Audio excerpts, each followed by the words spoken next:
수필가 하태무의 책 읽어주는 여자 그 76번째 시간입니다. 오늘은 일시문학지에 대한 이야기를 하겠습니다. 통근 제4호로 발행된 이 일시문학지는 이제 정기 간행물이 되었습니다. 진주여고 졸업생 동문 글을 쓰는 사람들 70여 명이 모여있는 동아리에서 발행되는 책입니다. 앞으로 문학상도 제정하고 신인문학상도 배출할 계획에 있습니다. 오늘은 그 책 속의 수필 한 편을 읽어드리겠습니다. 김혜숙 수필가입니다. 김혜숙 수필가는 진주여고 진주교육대학을 졸업하고 계명대학교 교육대학원 미술교육과를 졸업했습니다. 1965년 시와 의식이라는 잡지에서 등단하고 대구 문인협회, 대구 기독문학회, 대구 여성문학회 회장, 대구 수필문학회 회장 등을 역임했습니다. 대구 수필문학상을 수상하고 전 옥수초등학교 교장을 역임했습니다. 저서로는 남은 것에서 다시 이루리가 있습니다. 그분의 수필 삶의 무대에서를 읽겠습니다.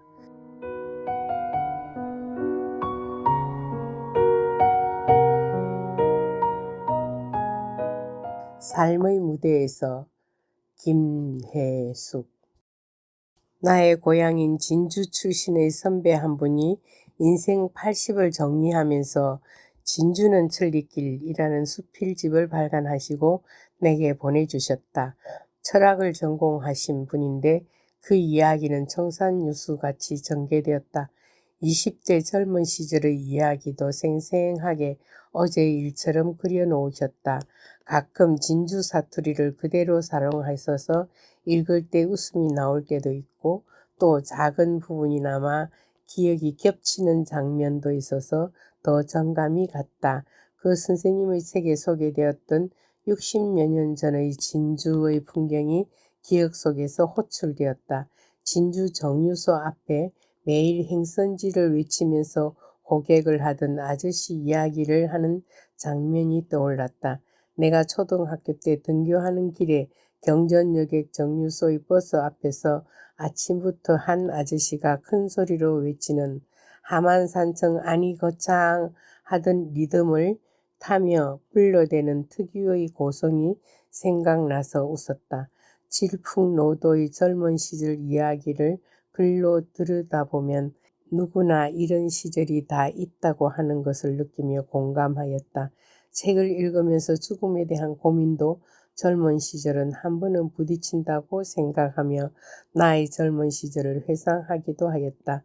작가는 철학가인 만큼 그 방면으로 깊이 공부를 하셨고 동양 철학과 사상 그리고 종교에까지 폭넓은 견해가 묻어나왔다. 책을 받자마자 한 손에 들고 쭉 읽었다. 출판을 축하드리며 책을 보내주셔서 감사하다는 인사를 문자로 보냈다. 이번 책은 80을 눈앞에 두고 고향의 산, 사람, 난강문학회 등 모든 그리운 것을 두서없이 담아 놓았노라고 말씀하셨다. 이제 곧 80, 사랑하던 모든 것과 이별이겠지요. 동감해 주셔서 감사하다고 답글을 주셨다. 이렇게 짧다면 짧고 길다면 긴 인생의 여정과 사랑한 그것에 대한 이야기를 한 편의 수필로 묶어내어 사랑하는 친구들과 삶의 여정을 같이 나눌 수 있다는 것은 참 의미 있고 행복한 일이다. 이런 점에 나는 내 인생의 끝은 어떤 모습일까 하며 생각해 본다. 어느 날 양로원에 대해서 KBS에서 심층 취재하여 방송하는 것을 심각한 마음으로 보게 되었다.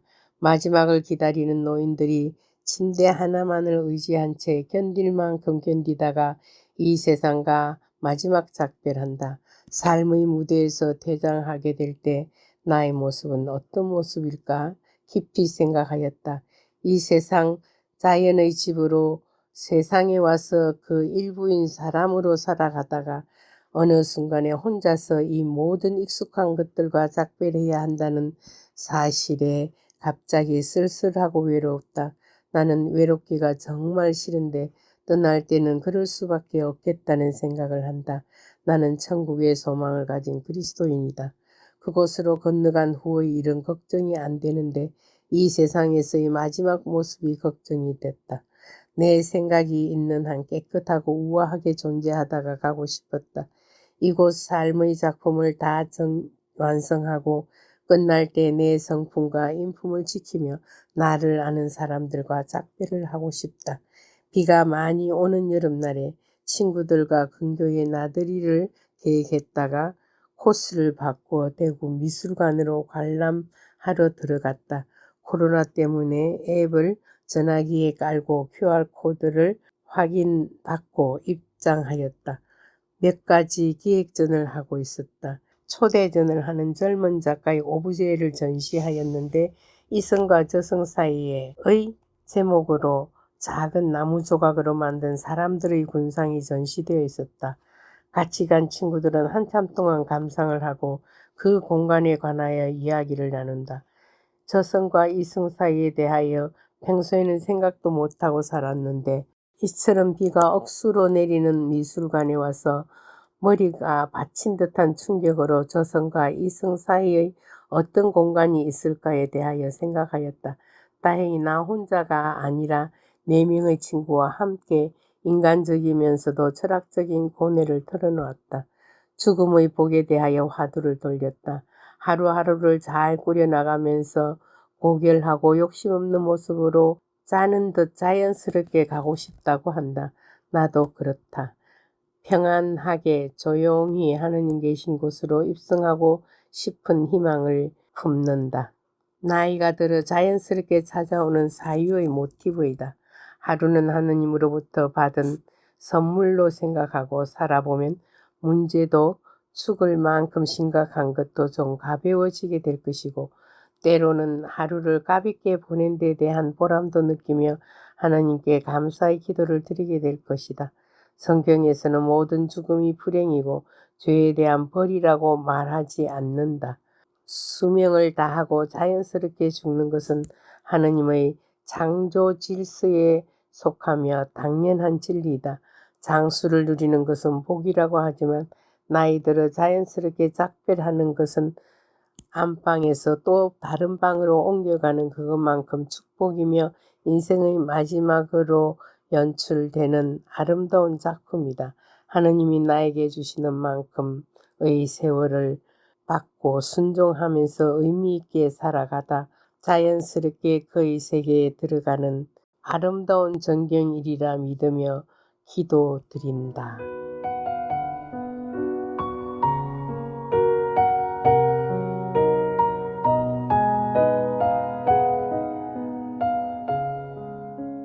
제 이야기는 남해 FM 91.9MHz 라디오와 남해 FM 스마트 전용 앱, 그리고 남해 FM 유튜브와 페이스북, 네이버 블로그, 올리원 펜션 등을 통해서 매주 금요일 저녁 8시부터 30분간 진행됩니다. 재방송은 매주 일요일 저녁 9시와 화요일 오후 5시, 일주일 3차례 진행되고 있습니다.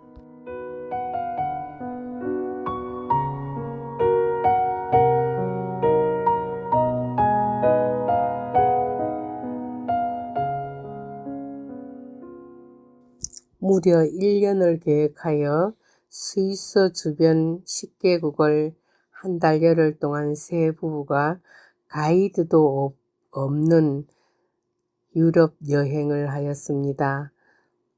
알프스 주변국 10개국을 가는데 좌충우돌, 그중 융플라우로 갔었던 이야기가 가장 인상 깊어서 그것을 읽어드리겠습니다. 취리히에서 루체른으로 돌아오니 날씨는 맑아 있었습니다. 취리히에서 사온 식재료를 가지고 저녁을 지어 맛있게 먹고 이튿날 갈 융플라우 때문에 기분은 매우 좋았습니다. 이번 여행의 또 한 번의 하이라이트라 기대가 만만했습니다. 고산증을 예방하기 위해 미리 아끼던 비방의 약을 배분해서 먹었습니다. 티벳과 카라코람 하이웨이 등 고산에서 이미 그 효험이 증명된 약이었습니다. 아침 일찍 인트라겐으로 향하는데 오전 11시경에 인트라겐 동역에서 별 무리 없이 도착했습니다. 그란덴발트로 가는 경로와 라우드브룬덴으로 가는 경로가 있었습니다. 라우트브룬덴에서 클라인사이테크를 지나 융플라우로 갔다가 내려오는 길에 그란덴벨트를 지나는 코스로 오기로 합니다. 스위스 패스가 있어서 50% 할인을 받지만 장난이 아닌 가격입니다.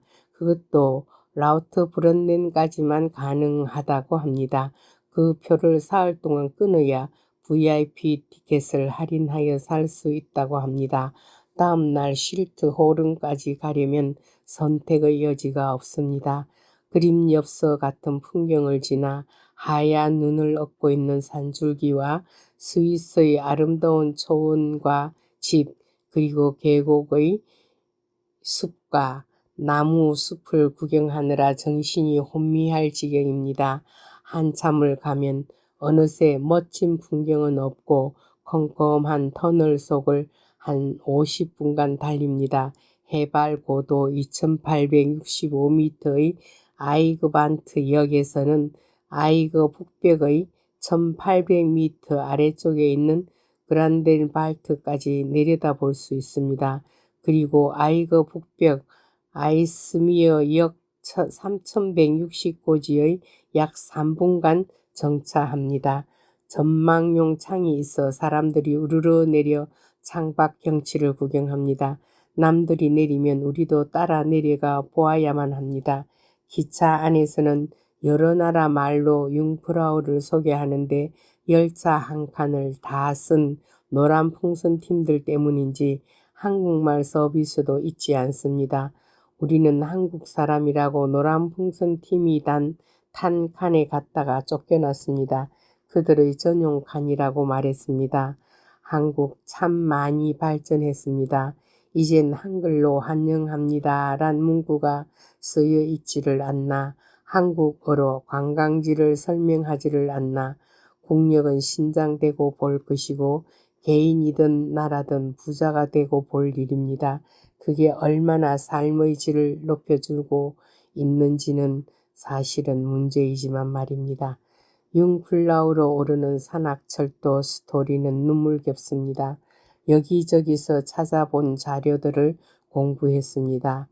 아이거, 맨허, 융플라우로 대표되는 베로나 알프스 여행의 하이라이트는 유럽 최고 지점 철도역인 융플라우 요호에 있는 탑 오브 유럽입니다. 여행자들의 로망인 런던, 파리를 우리 부부는 아직 가보지 못했지만 남극, 북극, 그린란드, 알라스카, 시베리아, 아마존 등등의 열악한 지방을 돌고도 이 알프스 주변의 유네스코 문화유산 융플라우를 보게 되는 감회는 무척 새롭습니다. 귀에 박힐 정도로 들어 익숙한 융플라우. 이 융플라우의 알려진 그 모습보다는 속살이 더 옹골지고 매혹적입니다. 신이 빚어낸 알프스의 보석이라는 칭송을 받는 데는 숨겨진 이유가 있습니다. 융플라우의 높이는 4158m입니다. 아이거 맨허와 더불어 융플라우 지역의 3대 봉우리 중 최고 형님뻘이지만 이름에 담긴 뜻은 아이러니하게도 젊은 처녀랍니다. 그러나 수줍은 처녀처럼 그 아름다운 모습을 드러내는 날은 그리 많지 않습니다. 산 밑 인트라겐의 날씨가 화창하더라도 융프라우는 구름의 만년설로 덮인 알몸을 열었다 닫았다 하는 경우가 다반사입니다. 알프스 최초로 2001년 유네스코 세계자연유산으로 지정되었습니다. 융플라우와 더불어 산줄기 사이로 뻗은 알레치 빙하도 유산에 속합니다. 흥미로운 것은 이 변화무쌍한 날씨가 등재 이유 중 하나라는 점인데 유네스코 목록을 뒤져보면 빼어난 산세, 빙하와 함께 끊임없이 계속되는 날씨 변화 등을 등재 사유로 적고 있습니다. 유럽 사람들이 정상에 느긋하게 머물며 날씨와 산세를 더불어 음미하는 이유는 산 위의 날씨가 시시각각 변하는 게 융플라우의 매력이라는 것입니다. 3,000m가 넘는 고지에는 천문대와 연구소도 들어섰습니다. 물론 유네스코는 융플라우가 유럽의 예술, 문학, 등반, 여행에 큰 몫을 하고 있다는 이유를 빼놓지 않습니다. 융플라우가 사람들과 친숙한 것은 역과 산악 열차가 있기 때문입니다. 암벽을 뚫고 1912년부터 운행되기 시작한 산악 열차는 유럽에서 가장 높은 역 3,454m인 융플라우 요호까지 이어진 덕분에 힘 안 들이고도 정상 근처까지 오르는 호사가 가능해졌습니다. 역전 우체국도 컵라면도 덤으로 유럽 최고가 되었습니다. 더구나 우리의 신라면이라니. 유럽 사람들도 만원짜리 신라면을 줄 서서 먹습니다. 우리는 스위스 패스를 샀으므로 라면 시험권을 다 가졌음에도 아무도 라면 그깟 신경도 안 썼더니 모두 만원씩이나 주고 사 먹어야 했습니다. 꼭대기 휴게소에서 라면을 먹은 우리나라 신혼부부를 만났는데 귀중품과 돈이 든 핸드백을 잃어버렸다고 했습니다. 안타까웠지만 도울 길이 없었습니다. 나쁜 가져간 사람을 욕해줬습니다. 누군진 모르지만. 융플라우는 1996년 아돌프 구에르첼리라는 엔지니어가 클라이네샤임에게서 융플라우 요호까지 철도를 연장하는 설계를 시작했습니다. 기점인 클라이네사이덱 높이 2061에서 약 2km는 완만한 초원이지만 나머지 17km는 모두 아이거와 맨허의 산허리를 뚫는 터널입니다. 그의 설계는 3,970m 아이거봉의 바위를 뚫고 계속 올라가 4,099m의 맨허봉에 연결된 안반석을 통과하여 융플라우봉과 맨허봉 사이에 있는 융플라우 요호까지 터널이 연장되어 만들어지는 계획이었습니다. 가파른 경사길의 산을 올려야 하는 동굴 속 철로의 안전을 위한 폴러를 설계도 이때 완성했습니다. 상상을 초월한 아돌프 구에르첼리의 설계 계획은 스위스 의회에서 찬반의 격렬한 논의를 거친 끝에 마침내 1896년 역사적인 철도 건설의 첫 삽을 떴습니다. 그러나 강설로 인한 기후의 악조건과 공사비 지원 부족 등의 많은 문제점이 나타났고 공사 중 공사장에서는 안전사고 등으로 인해 당초 7년으로 예상했던 공사는 미루어지고 또 미루어지면서 결국 16년이라는 세월 만에 성공적으로 마치게 되었습니다. 토플러의 계획이 상상에서 현실로 바뀌는데 한 사람의 집념에 가까운 노력이 있었습니다. 하지만 공사가 시작된 후 3년 만에 아돌프 구에르첼르가 세상을 떠나 그는 완공의 기쁨을 함께 하지 못했습니다. 1912년 8월 1일 스위스 독립기념일에 맞춰 유럽 최고의 철도로 손꼽히는 융플라우 철도가 개통되었습니다. 꼭대기에는 휴게소가 있고 매점이 있고 얼음 동굴에는 찬란한 빛 그리고 이 융플라우의 스토리를 전시해 두었습니다. 여전히 우리의 대장은 라면만 서둘러 먹고는 혼자서 사진을 찍으러 가고 없어서 우리는 기다리다 내려가는 기차를 타고 환성역에서 합류하기로 했습니다.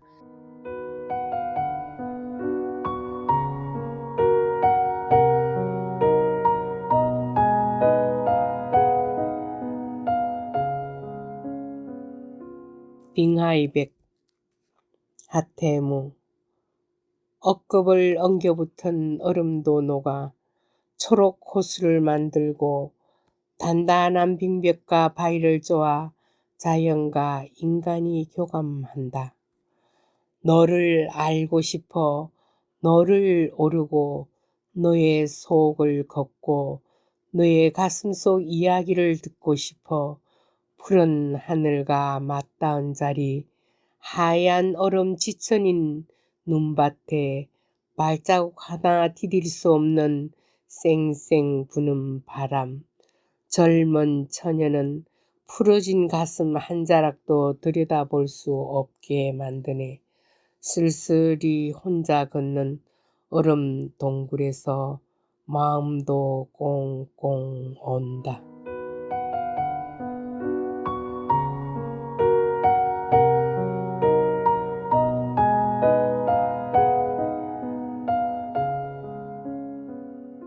인트라겐 비투스 호텔입니다. 융플라우에서 내려와 숙소를 잡았습니다. 카펫이 멋진 호숫가 조용한 집 비투스 호텔. 저녁은 호텔에 달린 레스토랑에서 생선가스와 돈가스로 배를 채웁니다. 둘째 날은 카펫을 버릴까봐 이탈리아 슈퍼마켓에서 잘못 샀던 비닐을 깔고 밥도 짓고 국도 끓이고 추리에서 샀던 장거리로 반찬을 만들어 푸짐하게 먹었습니다. 궁하면 통하는 법이라며 잘못한 것도 잘한 게 되는 신비를 체험합니다. 식당에서는 만들 수 없는 여행 중의 즐거운 분위기를 만들어 행복한 세미나를 했습니다. 나 하나 좀 더 희생하면 기쁜 시간을 만들며 그 또한 행복입니다. 아침 산책길이 너무 좋았습니다. 호수를 바라보며 아기자기한 동네를 구경합니다. 여행길에 만나는 동네는 언제나 아름답습니다. 정말은 내 집도 여행이라 생각하고 살면 이렇게 매일이 아름답지 않을까요? 그런 생각을 했습니다. 다음 날은 알프스의 준봉 실트호른을 오르내립니다. 실트호른, 스위스 스카이라인, 단연코 그렇습니다. 실트호른에서는 200개가 넘는 스위스 알프스의 봉우리들을 감상할 수 있습니다. 케이블카를 타고 뮌헨과 바르크를 지나면 2970m 실트호른 정상에 오릅니다. 청정마을 뮌헨을 거쳐 스릴 넘치는 바르크 전망대로 오릅니다. 멀리 몽블랑이 보입니다. 아이거, 융플라우 요호, 티틀러스 등등 유럽의 산봉우리가 선명하게 들어오는 실트호른 산 꼭대기 360도로 빙빙 도는 피츠 글로리아 카페는 어지럽기만 했습니다. 빙산을 바라보며 따끈하게 끓여간 숭늉을 마셨고 제임스 본드가 폼 잡고 서 있는 꼭대기도 라우르 브랜덴 미렌 같은 이름도 낯선 역을 지나 알프스의 비경을 하늘에 매달린 채 보았었습니다. 미렌에서는 케이블카를 탑니다. 케이블카 앞자리에 푸른 눈의 노부부가 빙하 녹은 작은 초록 호수를 바라봅니다. 삶이란 저 실트호른의 봉우리란다. 쪼글쪼글한 얼굴에 세월의 흐름이 오래 지나간 주름살, 푸른 눈의 노부부는 소근소근 대화를 나눕니다. 여보, 여기 오길 잘했지? 아이들은 잘 있을까? 다음엔 아이들과 함께 올까? 정말 아름다운 경치로군. 저 산이 우리 삶을 담지 않았겠나? 다정한 자태로 서서 낮은 소리로 웃기도 하고 끊임없이 이어지는 그들의 대화, 두 사람을 앞에 놓고 알 수 없는 그들의 대화를 추측합니다. 나이 더 들고 세월이 흘러가면 저들처럼 평화로운 모습을 담을 수 있도록. 실트호른에는 융플라우, 맨휘, 아이그가 다 보이니 그 봉우리들을 배경으로 다양한 이야기도 숨어 있습니다. 2014년 9월 28일 스위스 수도 베른구 시가지로 갔습니다. 취리히, 루체른, 제네바 등 스위스에서 명성 높은 도시들이 즐비하지만 세계유산으로 지정된 도시는 베른이 유일합니다. 베른은 스위스의 당당한 수도이기도 합니다. 베른구 시가지의 독특한 개성은 분수대입니다. 유럽의 거리들과 다른 재미를 안겨주는 것도 마르크트 거리 등 구시가지의 중심을 걷다 보면 만나게 되는 분수 때문입니다. 분수는 아름다운 형상만 지니고 있는 것은 아닙니다. 사자의 입을 열고 있는 삼손의 분수, 구멍난 신발을 신고 있는 백파이브의 연주자의 분수, 식인 귀신의 분수에서부터 마을 창시자 최초의 병원을 세운 여인을 기리는 분수까지 테마가 다양합니다. 아케이트를 걷다 보면 마주치는 게 시계탑입니다.